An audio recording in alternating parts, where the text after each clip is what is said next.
church they just mentioned.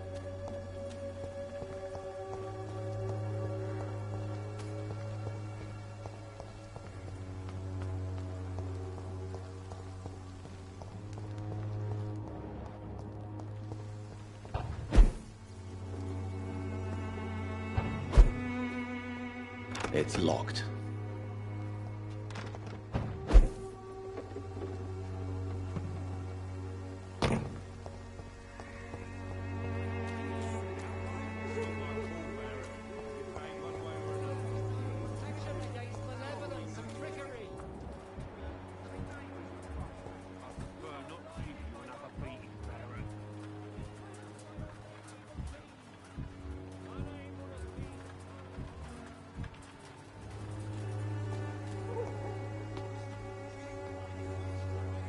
Good evening, Doctor.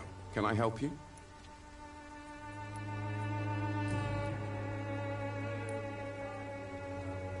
Christina Popper claims she sells her body because she can't find any other work. Do you believe her? Of course I do. Her story is exactly what I want my readers to understand. We live in an intolerant and divided nation. Do you think things will ever change, Mr. Darby? I believe the situation can only improve. And now that women can vote, I'm convinced things will change.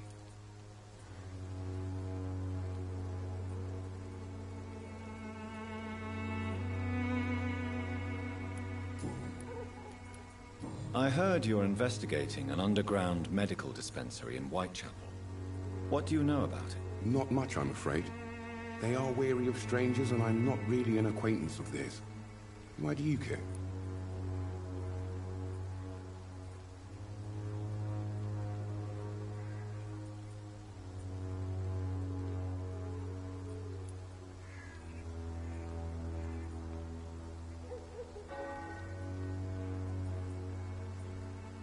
I'm afraid one of the nurses from the Pembroke Hospital may be involved with unsavory activities. Ah, could it be Dorothy Crane? Without a doubt, you are a damn fine journalist, Mr. Darby.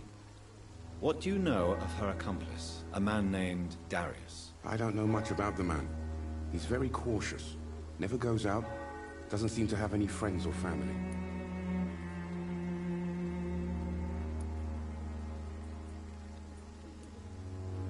He has no relatives at all? No. Except for that strange man, a poet named Richard Nethercott, who sometimes comes by. Darius would never let him in. Where can I find this Mr. Nethercott? He spends most of his time lurking around Whitechapel, talking to himself or declaring verses. These days, you can usually find him behind the church. He never goes out? No. A few days ago, he unexpectedly did. I followed him, but it was just a ruse to keep me away from his house. Really? How do you know? He went to the nearest mailbox, but just before posting his letter, he ripped it up and threw it away.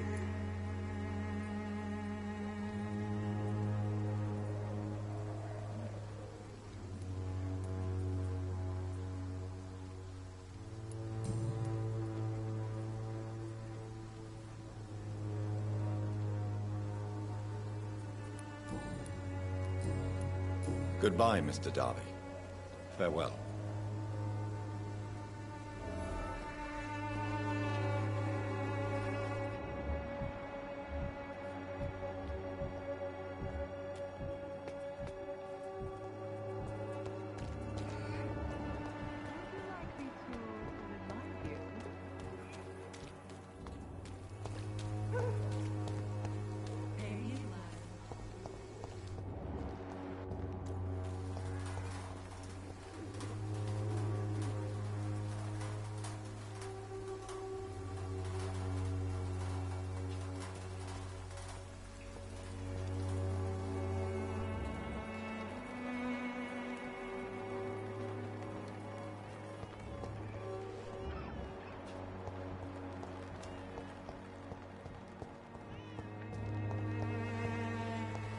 I cannot enter.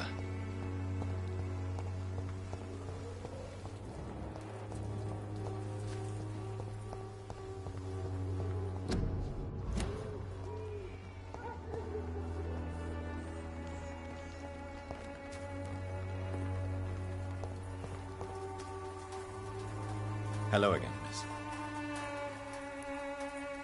Very...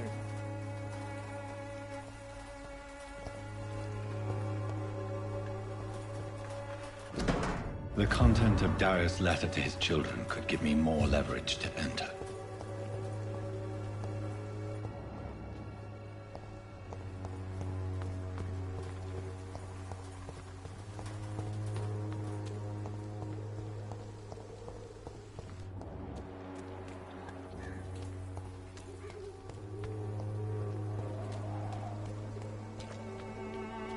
The walls of your home will not protect you, for there is no protection against malevolence and trickery.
An angel made flesh, I tell you.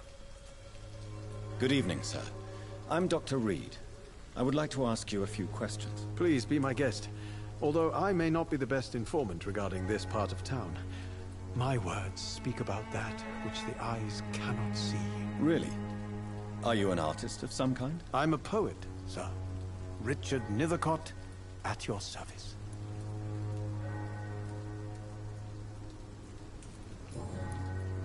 May I ask what you're doing at this hour of night, sir? Do you live here? Not at all. I'm just enjoying the pleasure of a quiet walk. Though night talks are always preferable, if you ask me. Especially with strangers. But are you not afraid of the epidemic? Oh, why should I? I see some equity in the Spanish flu. No flesh should be saved, say the scriptures. Good or evil, rich or poor, all are equal in the eyes of the flu. If you say so. But as a physician in a time of epidemic, I must caution you to avoid unnecessary exposure, sir. Thank you, Doctor.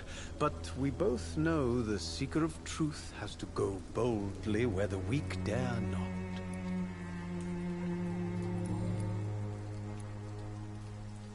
Are you aware that your life could be in danger in this part of town? But this is where I must be to feel the real beat of the city. I had to come, see it for myself, alone.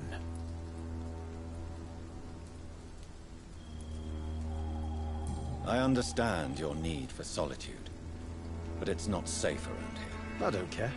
I don't have many friends, Doctor, and my family despises me. What are your thoughts on the terrible situation in this city? Terrible, you say? No. Of course, the death of so many innocents is a tragedy. But the scourge has not been all bad for the city. Oh, no, sir. What are you talking about? Do you remember London before the flu? Noisy, cacophonic, quiet nowhere to be found. And now, listen to this oddly peaceful silence.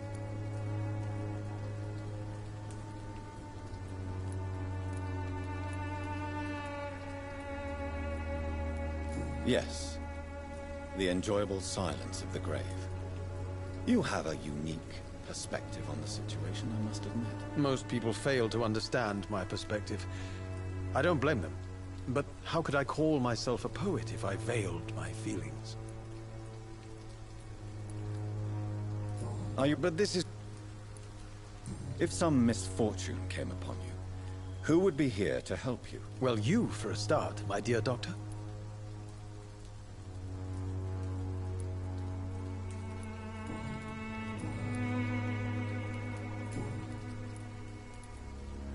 Tell me, Mr. Nethercott, why seek inspiration in Whitechapel?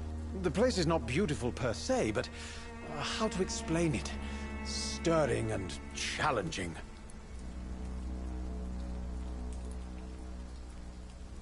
Do you not think it a little morbid? On the contrary, sir.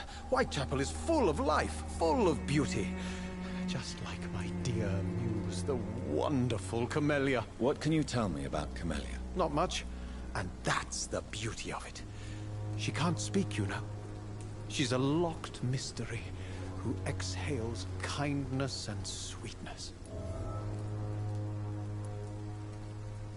Perhaps you're just afraid to find out the truth about your muse. One day, perhaps, I'll ask her to come with me.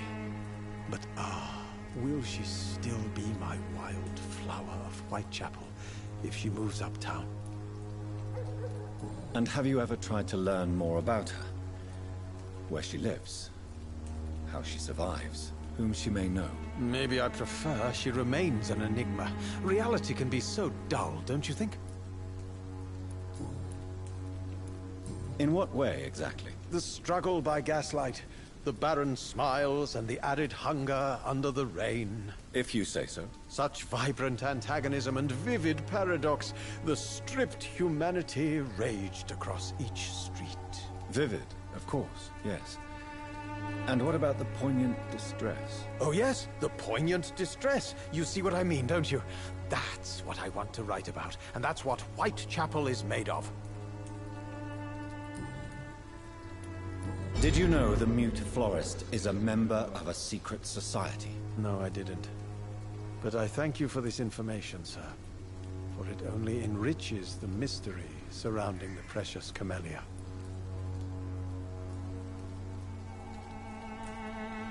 Are you not curious? Is there not more you wish to know? That girl has not an ounce of malice in her. Whatever she may be hiding, it's certain to be for the benefit of most, if not all. I fear you are a hopeless romantic, Mr. Nethercott. Guilty as charged, Dr. Reed.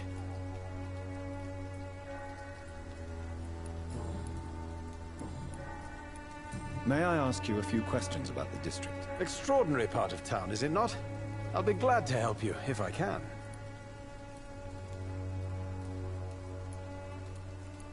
I'm looking for Dorothy Crane, a nurse who lives in this vicinity. Dorothy Crane. Oh, I love the name. The Crane of Whitechapel. Sounds very mysterious. But, sorry, no, never heard of her. What can you tell me about an old man called Darius? Darius Petrescu? Yes, I know him. At first, I thought he was only a small publisher. I invited him to publish my work, but his reaction was pretty clear. Not interested in your talent? Darius is an old political activist who takes delight in printing tracts and lampoons. Those communist activities only require mediocre writing skills.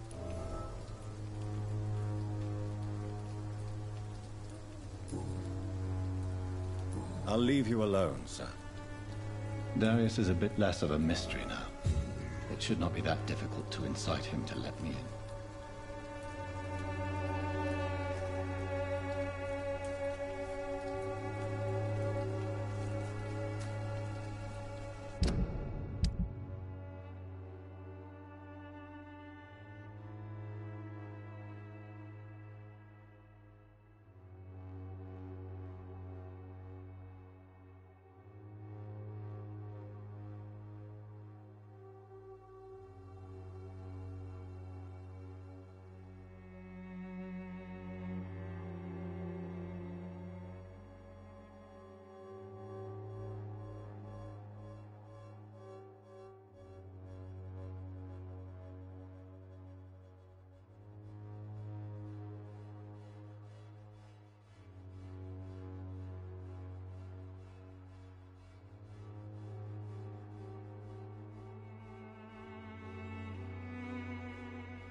Hello again. Tell me about Richard Nithercott. I understand he is quite fond of you, Camellia.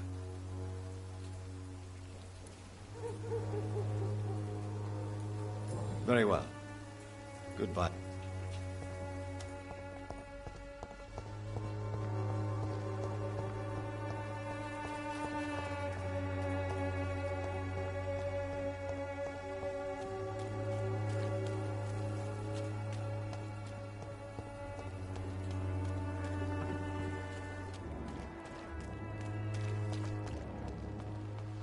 You are blinded by your false faith. Cheap price, good quality. Come on, take a look. Don't be afraid.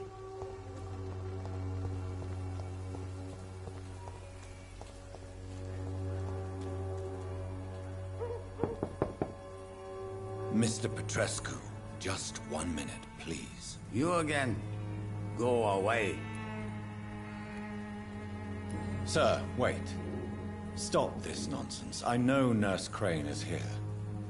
Shall we speak man to man, you and I? All right. Speak up. Don't you see we're on the same side? We fight to help the poor, sick, and abandoned. I'm nothing like you, Mr. Doctor. Yes, you are. You too believe in providing medical care without charge. You know what we have to sacrifice to make the world a better place. I have to admit your words have conviction. All right, I'll let you see Dorothea. Don't make me regret this, though.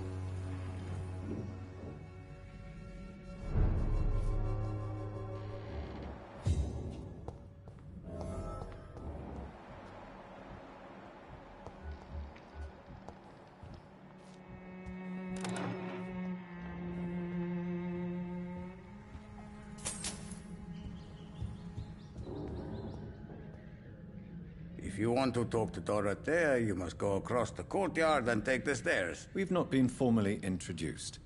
May I ask your name and occupation, sir? I am Darius Petrescu. I'm here to keep snitches and spies away from Dorothea. And I also run this little print shop. So Dorothy's real name is not Crane. Like myself and many people in this area, Dorothea is from occupied Romania. That's all you need to know. She seems important to the community. More than you can imagine. The West End does not want to hear of Whitechapel's misery. Dorothea is one of the few doing something about it. Tell me everything you know about Camellia, the mute florist. I do not believe in the afterlife, Doctor, but I'm almost convinced Camellia is an angel. She volunteered to give out our medical leaflets.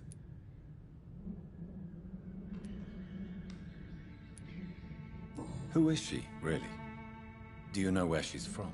She's not from around here, that's all we know. Camellia is not even her name. It's her favorite flower. You say she has no close family. Well, there's that awful poet who constantly follows her around like a lost puppy. A good man for sure, but a very poor writer. Are you not worried for her safety? She is as brave as she is tough, and clever too. If only I had met her when I was younger. Are you in love with Camellia, Mr. Petrescu? Don't be stupid. If I had met her when I was younger, we could have won our revolution.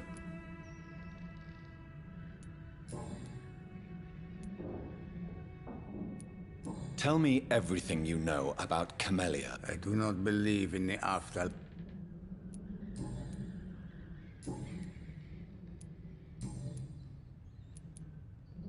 Do you have any family left, Mr. Petrescu? Children or grandchildren? Who knows? I have abandoned my people for so long, they might as well be dead. As dead as I am for them, I suppose. Don't be embarrassed, sir. If you must know, my own father disappeared many years ago, and I forgave him. It's quite awkward to talk about our families like this, but thank you, Dr. Reed. I appreciate your trust.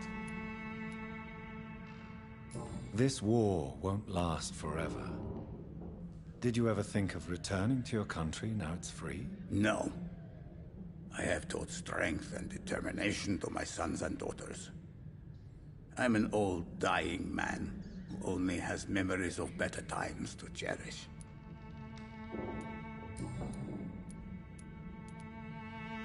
How did you meet Nurse Crane, Darius? Why does she trust you? I'm her oldest friend in England.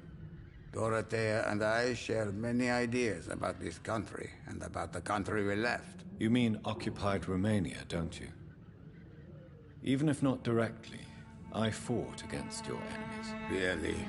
Then perhaps you have more in common with Dorothea than meets the eye, Dr. Reed. I know you fought for your country when it was occupied, Darius. Tell me more about it. I know my days are numbered, and I know I won't see my homeland again. But I fought for Romania all my life, and I will until my last breath. But Romania escaped the grasp of the Austro-Hungarian Empire. It's a free country again. It is not the country I fought for. My homeland is not appeased, Doctor. And I still see a dark future ahead for my people.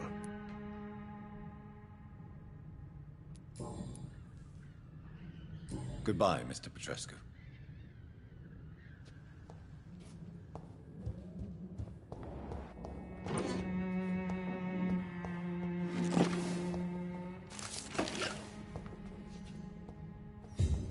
It's locked.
He's going into convulsions, Doctor.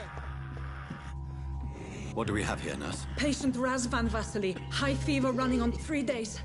Complaints of dizziness, muscle aches, and head pain. Diagnosed with influenza. Treatment? Aspirin and salicin for the fever and discomfort. Liquids for dehydration, but he's having trouble keeping even water down. Thank you, nurse. Anything else I should know? He did lose consciousness this morning, but he's never had convulsions like these. He's not convulsing, he's choking. He's not getting any air. Scalpel! Hand me that scalpel! What can I do, Doctor?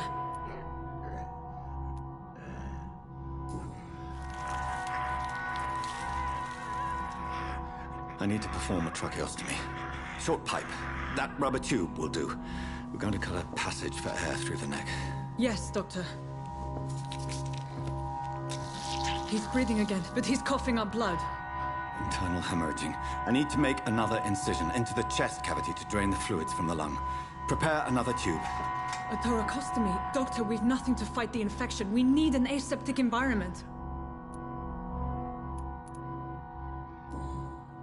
Right then, Nurse Crane. What do you suggest we do? I've no idea. I'm not the doctor. Time is of the essence. We need to perform a thoracic drain. Yes, Doctor.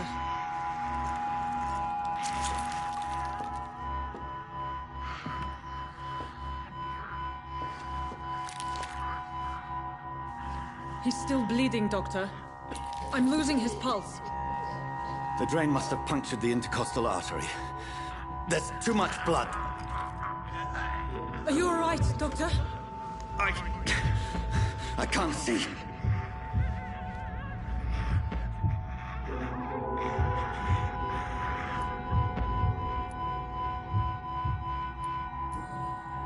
Yes.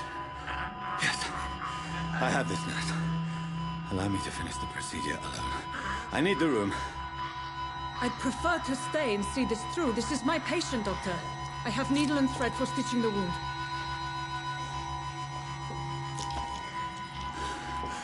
Good. The stitches are holding. How's he doing? We're losing him. We've lost his pulse. He's dying, Doctor!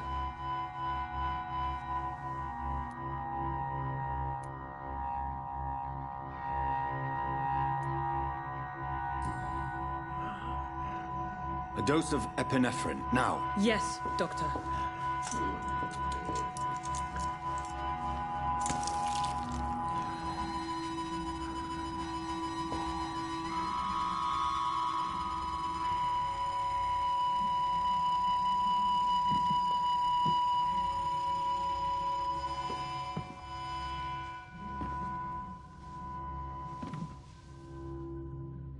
We've lost the pulse. He's gone, Doctor. Nurse, we did everything we could. Truly? Everything you could. Is that how you'll report this in your log? Is this how the war went? Piling up one poor corpse beside the next? This was not an influenza-induced seizure. I've never seen symptoms like these on the continent. Neither have I. But the previous symptoms leading up to this attack were the same, indistinguishable from the epidemic. No. There was something more vile in these reactions. Something primitive. There have been numerous reports of mental breakdowns caused by the fever that accompanies the flu itself, Doctor. Yes, but... I'd best take some samples of the blood for analysis.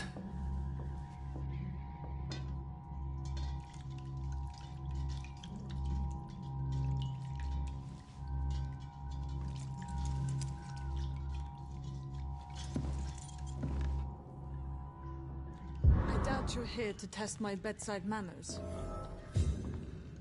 I suspect it was more than intuition alone that led you to us. So, how might I be of service, Dr. Reed?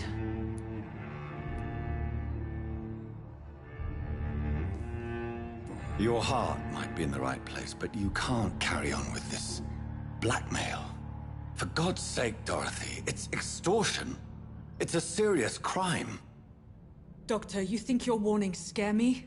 I've stolen and plied, blackmailed and lied, but what else am I to do? I'm all these people have. But why Lady Ashbury? Why her, of all people? She's pristine and proper, all right. But that she-wolf in sheep's clothing murders the poor for sport. I have her where she belongs, and I'll milk her for all she's got. Dr. Swansea is a sensible and honest man. He wouldn't have refused your friend's care at Pembroke. It's easy for you to say, Doctor. These people cannot go to the police, nor to the hospital. They don't even speak English. They depend on me for everything. So, the end justifies the means. Is that your defense? I know you're kind, Doctor. Just another fine-heeled, silver-spooned gentleman who was given the world on a platter. You know nothing of poverty. Nothing of the shame, the hunger, the loneliness. You've convinced me of the sincerity of your actions and their noble justifications. But all the same, Blackmail is a crime, and it will stop, Nurse Crane. So, are you going to turn me over to the authorities?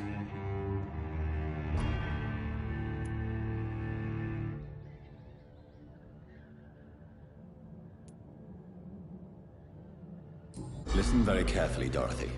You will erase from your memory everything you pretend to know about Lady Ashbury and Pembroke Hospital. Let that rich bitch off the hook over my dead Nurse body. Crane, enough. Listen as if your life depended on every word. I know you've a generous heart who gives freely to those in need, but you shall walk away from the shadier streets of your business. I will never abandon... Dorothy, the discussion has come to a close. Your clandestine activities in the Resistance are over. Let it go. I'll let it go. Yes. All gone.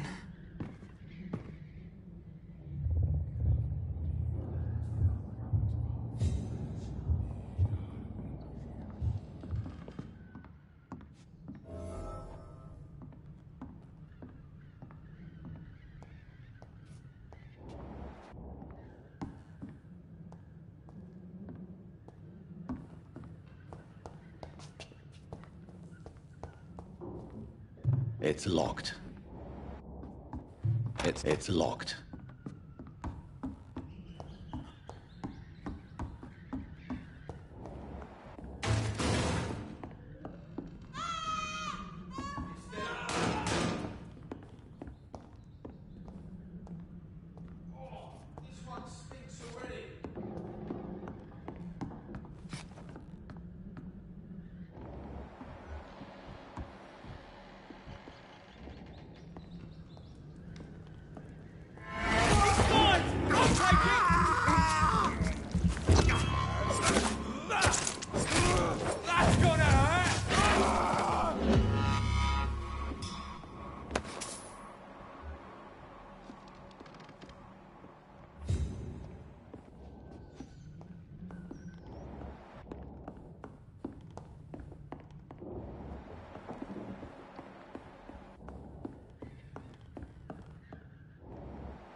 Hello, Mr. Petrescu. Hello, Dr. Reed. Come on in.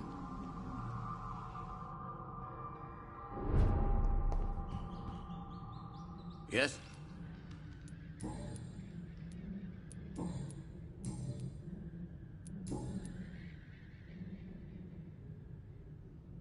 Goodbye, Mr.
human blood.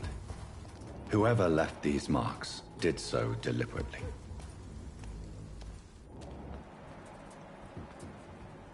Kill it, boy! Cross the leech, boys!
It's locked, all right.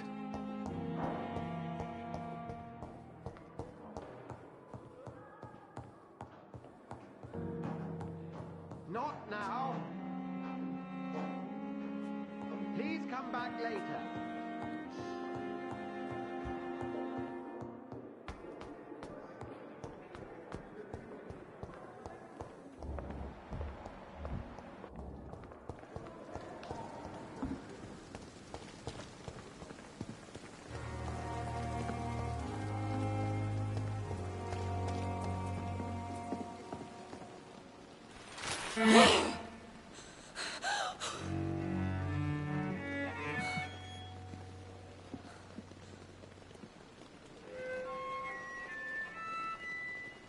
I would ask you to avert your eyes, sir. Or did you not know it was rude to stare? I knew it. Speak up, Dr. Reed. I like a man who speaks his mind.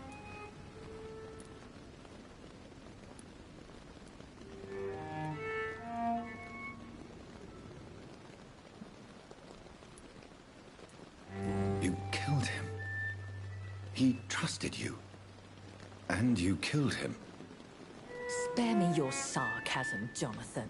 You are but newly born in this world.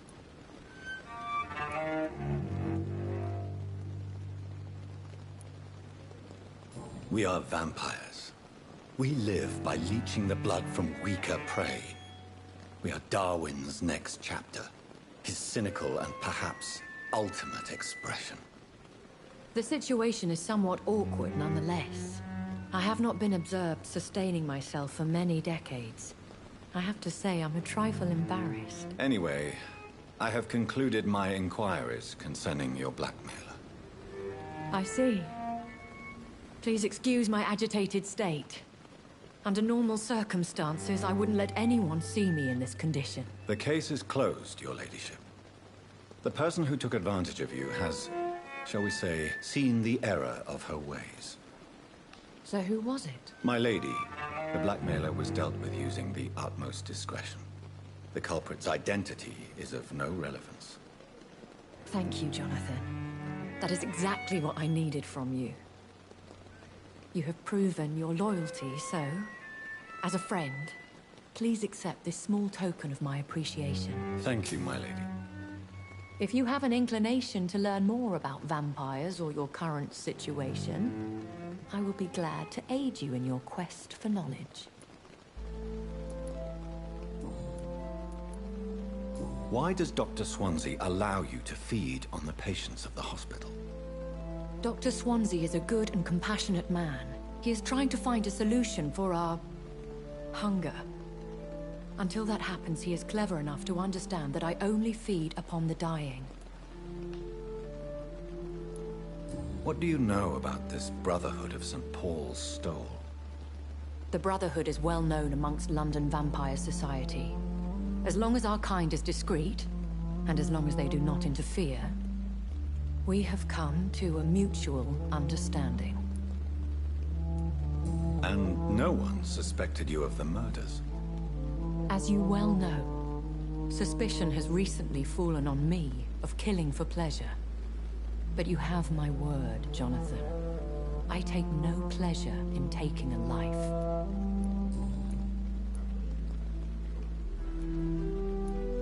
Why did you save me in the canning factory?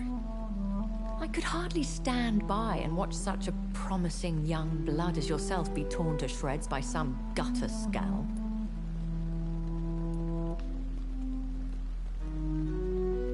William Bishop wasn't the vampire that created me then? No, Jonathan.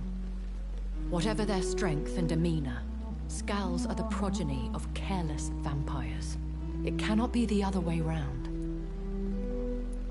What type of vampire is a Skull? Not a true vampire. The deformed offspring of lesser vampires. It is a shame these creatures run wild, slaves to their baser instincts. I know this is beyond the pale, but may I inquire your age? Really? And I thought you were gentlemen. If you must know, I'm 27. I've been 27 for a long time now, and 27 I shall remain.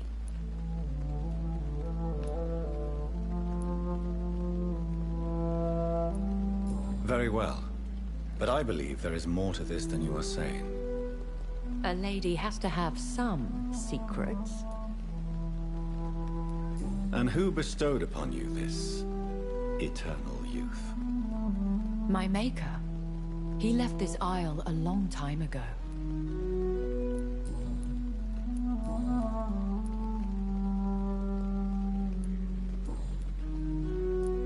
I've been away from London and England for 3 years. This isn't the city I remember. Things have gone from bad to worse here, Jonathan. I've lived in this city for a long time, and I've never seen it like this.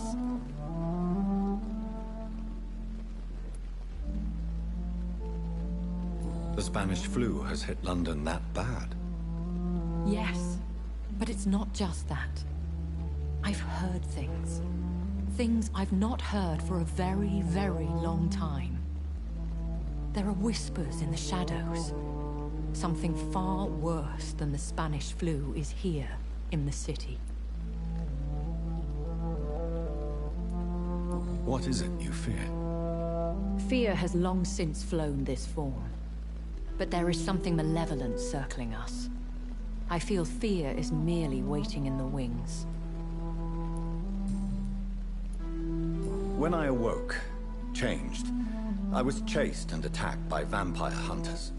Prepared and well-trained. Though I can't be certain, more than likely it was the once glorious Guard of Priwen. Once glorious, but still dangerous. They have seen better days, but all fanatics are dangerous. You would be wise to stay clear. They are sworn to destroy our kind. You make them sound like some sort of cult. More a society, and like all the best ones, a secret society. I thought them almost gone, but it seemed they have been recruiting.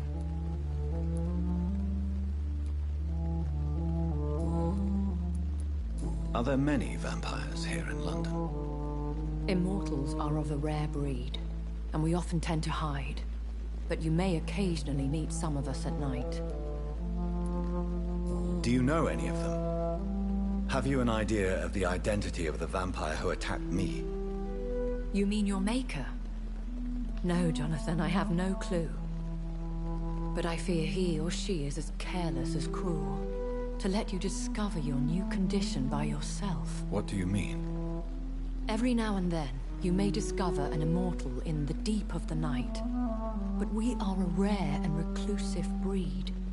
Our progeny is almost never accidental. Will they all be as affable as you, my lady? I do not see why not. But remember, even the shark smiles before he bites. That sounds like a lesson from experience. Vampire politics are as intricate and sometimes tedious as a game of chess in a gentleman's club. I've learned from experience it is best to decline to play.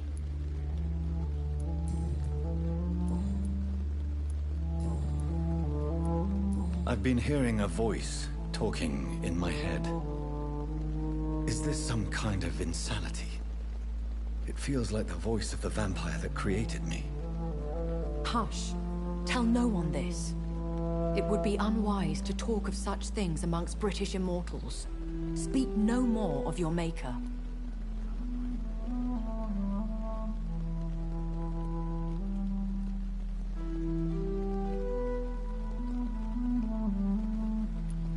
How could this cause offense?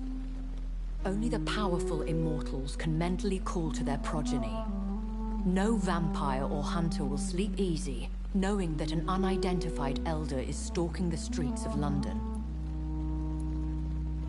Excuse my forwardness, but... are you my maker? Me? Goodness, no. Only a foolish immortal would create a progeny without taking precaution, and I'm no fool.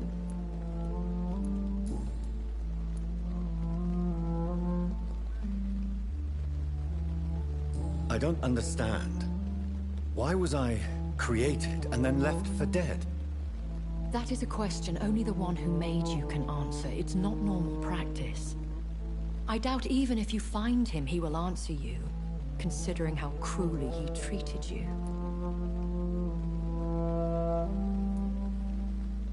So me being a vampire could have been a mistake. I very much doubt it, Jonathan. Contrary to the legends, it is not as simple to make another vampire by just biting someone.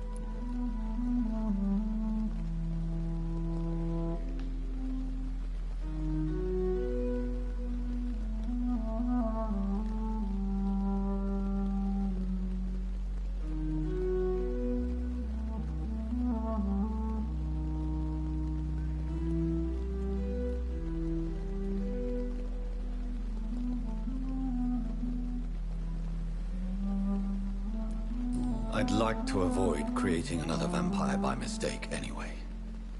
Tell me, how is it done? The process is dangerous. It could even kill your potential progeny. If you did decide to sire an offspring, they must drink of your blood, Jonathan.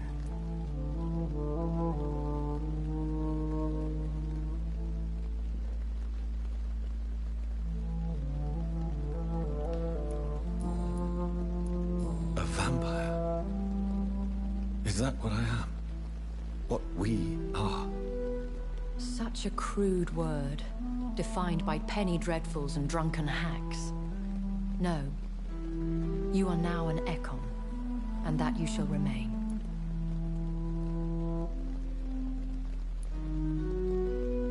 Are you an Ekon too? Yes, I am. We are the closest thing to what man refers to as vampires. Forget what you think you know about us.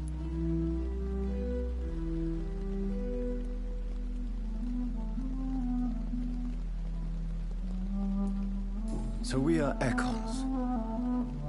How can I identify us amongst other vampires? How to put it? All Ekon are vampires. But all vampires are not Ekon.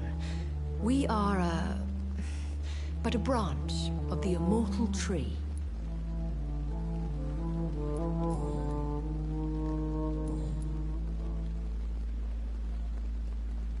I bid you farewell.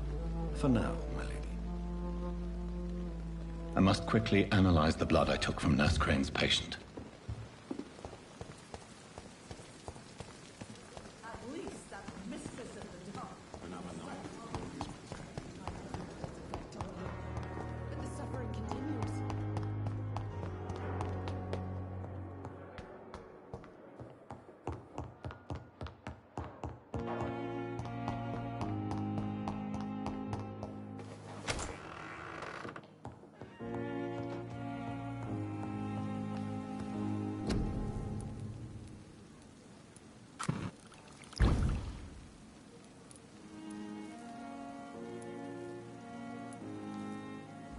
Razvan Vasily was infected by Spanish flu, but also has the highly unstable blood of the Skulls.